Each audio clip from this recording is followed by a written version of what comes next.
With the collapse of the oil embargo to force Iran into a confrontation over the Straits of Hormuz, the US and Israel are looking for another way to get the long-sought war with Iran started, and more to the point, need to make it look like Iran is starting hostilities in order to make it politically and more difficult for Russia and China to support Iran. Now, recall that Israel has a past history of attacking US warships and framing others to trick the US into attacks on Israel's enemies, with the Israeli attack on the USS Liberty, initially blamed on Egypt, as the most well-known example.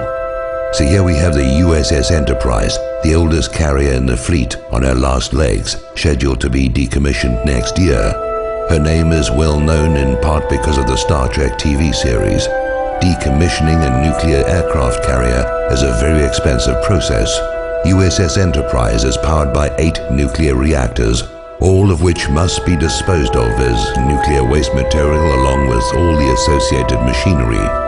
The US Navy would save a great deal of money, more than the scrap worth of the steel, if USS Enterprise were to be sunk in the Persian Gulf, where the radioactive mess is someone else's problem to deal with. So why send an ancient warship at the end of a useful life into harm's way? The same reason Franklin Roosevelt moved a bunch of obsolete warships from San Diego to Pearl Harbor, while their newer carriers and warships were well away from Hawaii on December the 7th, 1941. Israel has 3 Dolphin submarines, given to her by Germany.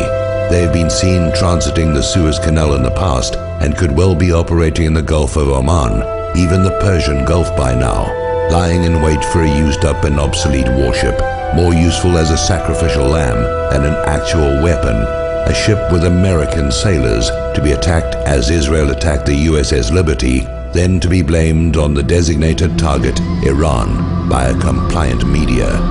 If you agree with this analysis, please post this video everywhere you see this carrier story. If we can make them doubt a false flag will be believed, maybe they'll call it off.